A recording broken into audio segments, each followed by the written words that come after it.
va le faire un peu tout seul, quoi, avec son casque, en train d'écouter la musique, etc. Il va choisir, c'est un travail solitaire. Ou un DJ, ou alors un musicien carrément. Mm-hmm. Il y a des musiciens qui sont peut-être assez fous, bon. Mais du coup, comment on peut la gérer cette maladie? Quelle solution, je vais vous demander. Mais du coup, le travail, ça peut être une solution en soi. Ah ben oui, le travail, ça peut être une solution en soi. Il y en a d'autres. Et l'amour aussi, mais c'est plus dangereux. Oui. Oui, parce que dans l'amour, il faut recevoir et donner. Oui. Et là, ça complique. Parce que pour eux, donner, c'est possible. Pas toujours. Mais le plus compliqué pour eux, c'est de recevoir. Alors que pour d'autres gens, c'est l'inverse. Pour d'autres gens, c'est plus facile de recevoir, c'est plus compliqué de donner l'amour. Pour eux, le plus compliqué, c'est que quelqu'un les aime. Si quelqu'un tombe amoureux d'eux sans qu'ils le sachent ou sans qu'ils puissent avoir des déterminés avant, ça les angoisse. C'est terrible. Ils ne supportent pas ça. Donc, dans l'amour, ça peut calmer. Oui. Une relation, et par exemple, pour Dali, Gala a fonctionné toute sa vie. Et peut-être qu'ils n'avaient pas tellement de relations sexuelles. Ils s'en foutent de ça. Ils ont, sauf dans des états maniaques, ils peuvent être assez asexuels, des psychotiques. Ils peuvent délirer sur des choses sexuelles, mais ils ne sont pas trop sur ces versants-là, en fait. Donc, en fait, c'est du travail. C'est presque tout le temps le travail. Okay. Alors, par exemple, ça peut être un travail d'historien, des grands chercheurs. Oui, chercher. Ah oui, chercher, exactement. Ou de faire un truc, oui, voilà, des chercheurs, des documentalistes, tout le travail un peu solitaire, quoi, qui peut être en équipe. Mais qu'on attend que, par exemple, le documentaliste nous passe ça, ou qu'il fasse la programmation, et nous, on va passer ça à la radio, mais lui, il travaille avec nous, mais il travaille toujours un peu dans son coin, quoi. Okay. Et c'est ça. Il y a un peu ça, c'est-à-dire qu'on est en équipe, mais pas de façon tout en continu, quoi. On reste en autonomie. Voilà, c'est ça. Et donc, vous avez parlé oui. De traitement. Oui. Vous avez énoncé rapidement. Et est-ce qu'ils affectent, si on en prend, est-ce qu'ils affectent nos capacités justement au travail? Oui, voilà, c'est ça. Juste pour la discrimination, c'est l'autodiscrimination et puis la discrimination qui vient de l'autre. Juste pour terminer ces points-là, c'est que on peut être dans un autre cadre, pas maniaco-dépressif, mais paranoïaque. Par exemple, on peut être paranoïaque, vraiment avec un délire de persécution, c'est-à-dire qu'on nous persécute, qu'on nous veut du mal, et qu'on nous veut du mal par la couleur de notre peau, par exemple. Ça peut arriver. Et ça peut arriver qu'on ait justement cette couleur de peau, ou ces origines-là, et qu'on tombe, par coïncidence, dans une situation où on est discriminé, où on est persécuté par d'autres. Mais il y a les deux choses peuvent cohabiter, mais ce sont deux choses différentes. Je ne sais pas si je me laisse comprendre. Je vois un petit peu. C'est que on peut être juste persécuté, considérer qu'on est victime de racisme, alors que c'est juste un délire. Ça, c'est juste un délire. Mais il se peut aussi qu'il peut y avoir une coïncidence, que cette personne qui délire, ça ne veut pas dire que tout truc des victimes de racisme, ce soit un délire, je ne dis pas ça. Mais je veux dire qu'on peut délirer d'être victime des racismes et tomber en même temps dans les racismes, dans d'être victime des racismes ou des discriminations. Mais ce sont deux choses différentes. Alors, dans la question de la maniaco-dépressive, comment on a une personnalité très particulière et que c'est un peu, comment dire, incompréhensible pour les autres, parce que parfois il paraît très proche et parfois il paraît hyper loin. D'accord. Un peu comme d'où le terme lunatique. Ouais. Ça va, ça vient, c'est dans un sens ou dans un autre. On ne sait pas quand. Cyclique, quoi. Périodique, circulaire. Donc, ça peut causer des problèmes avec les gens. Donc, les gens peuvent spontanément le discriminer, non pas par méchanceté, mais par défense, tout simplement. Comme une sorte de traitement psychologique, d'ailleurs. Et du coup, les traitements, il y a des médicaments. Alors, Ou est-ce que ça affecte aussi surtout les... alors, en fait, notre corps humain, il est fait de telle façon qu'on peut réguler dans des conditions normales les différences. On est tout le temps dans des différences possibles, quoi, dans des déséquilibres possibles. Mais le corps humain, il va rétablir l'équilibre des choses qui sont vitales. Le sommeil, la veille. Par exemple, le fait de manger, il faut manger, il faut dormir. Ça, ce sont des choses vitales. Si on ne dort pas assez ou on dort mal, on peut même mourir, quoi. Si on ne dort pas, dans des cas extrêmes, si on ne dort pas pendant plusieurs jours, on peut même mourir. Et donc, le sommeil, moi je dirais, c'est le meilleur médicament naturel qui existe. Et le sommeil fait maigrir, empêche de grossir, c'est rigolo, mais c'est comme ça.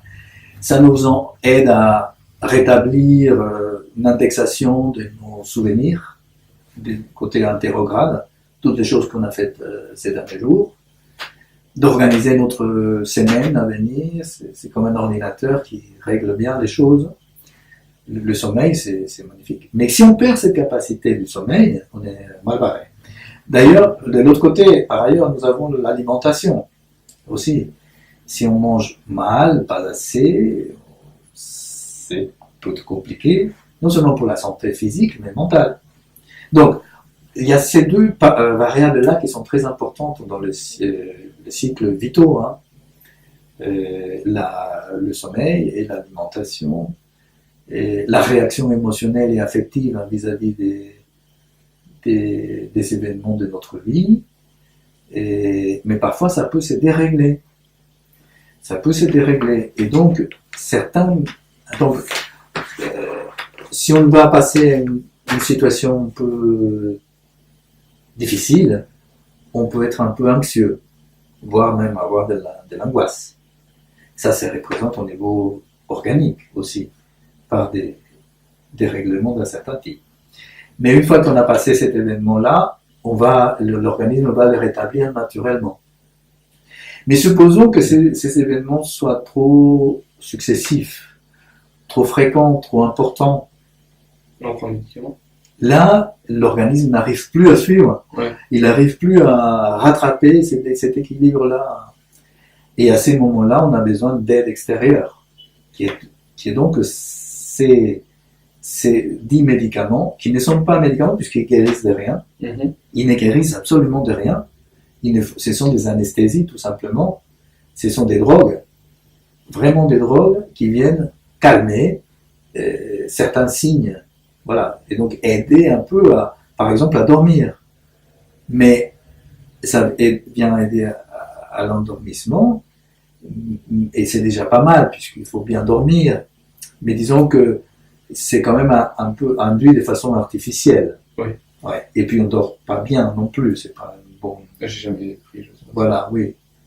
Donc, en fait, quelque part, rapidement parlant, c'est à partir des études sur le sommeil, et il y avait quelqu'un après Dijon, l'école de Dijon, je pense que c'est Sauvage, et à l'école de Chicago, deux groupes de laboratoires qui avaient étudié l'étude du sommeil, ils se sont rendus compte que les moments où il y avait les plus de sommeil, c'était pendant le sommeil paradoxal, les plus de rêves. Les rêves, et donc les rêves d'angoisse et les cauchemars, c'était pendant les moments de sommeil paradoxal, quand il y avait les mouvements rapides des yeux. Et donc, ils ont vu comment pouvoir organiquement supprimer ces périodes de sommeil, parce que cette période de sommeil, elle est un peu dangereuse, ça fait réveiller, ça empêche de dormir, ça peut empêcher de dormir à quelqu'un qui soit trop angoissé. Donc, on supprime ça de façon biochimique, et donc du coup, la personne va dormir comme un vieillard, ou va dormir comme un soldat à la guerre, c'est-à-dire elle va dormir d'un œil, quoi. Et l'autre partie qui est un peu lucide, trop. Donc c'est pas bon non plus. Mais au moins la personne peut dormir, pour aller bosser, etc. Donc, ça peut aider un peu les médicaments, comme les anxiolytiques. Ça va vous donner sédation, quoi. Ça va calmer. Et on ne peut pas vivre comme ça à chaque fois. Sinon, on va devenir dépendant des drogues, dépendant de ces anxiolytiques ou antidépresseurs, neuroleptiques. Et est-ce qu'ils affectent le comportement? Et ils affectent le comportement. Alors, il y a eu des suicides qui se sont passés à cause de ça, ce qu'on appelle les virages maniaques. C'est que donc on donne beaucoup d'antidépresseurs à quelqu'un qui était très déprimé, très bien. Donc, en quelques temps, le patient n'était plus déprimé puisqu'on a appliqué plein d'antidépresseurs comme il faut. Sauf que maintenant, bien sûr qu'il ne présente plus de dépression, des signes de dépression très bien, mais le processus pathologique est toujours là. Et en plus de ça, comme il n'y a plus la dépression, il n'est plus inhibé. Et là, s'il y a un X ou un Y qui vient se rajouter dans sa vie, il peut passer à l'acte. Voilà. Puisqu'il y a plus, parce que le processus pathologique est toujours là, et il n'y a pas l'inhibition de la dépression, de la mélancolie. Et donc là, c'est risqué. Ça, puis d'autres phénomènes, des confusions mentales, d'endormissement, des poussées d'angoisse à des moments qui n'étaient pas voulus, etc. Donc, pour les pilotes d'avion Andrea Lubitz, par exemple, il avait pris beaucoup de médicaments sans psychothérapie. Ah oui. Et donc, pour terminer, le traitement, ça peut paraître tiré par les cheveux, mais un traitement de psychothérapie, c'est-à-dire le fait de suivre une psychothérapie, de parler de soi à quelqu'un, ou de parler parfois même pas de soi, mais de parler tout court à quelqu'un qui sait vous écouter d'une certaine façon, ça peut changer plein de choses. Et ça peut changer même au niveau organique. Des choses, ça peut paraître tiré par les cheveux quand on dit comme ça, mais c'est la réalité.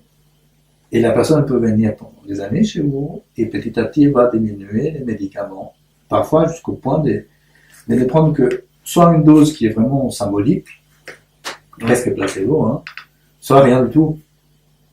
Et aller mieux, avoir fait une reconversion professionnelle, d'avoir calmé un peu les déséquilibres vis-à-vis des discriminations éventuelles des autres, des conflits avec les autres. D'accord. Et puis, on n'a pas besoin d'être maniaco-dépressif pour avoir des conflits avec les autres au travail. Ah oui, non. On peut être autre chose sans être psychotique, il peut y avoir plein de problèmes. Voilà. D'accord. Donc, j'avais demandé si je pouvais tirer des avantages de ça, mais on a vu que certaines personnes y arrivent, comme vous l'avez dit tout à l'heure. Et donc, après, est-ce qu'on peut en guérir réellement, ou on doit vivre avec au final toute sa vie?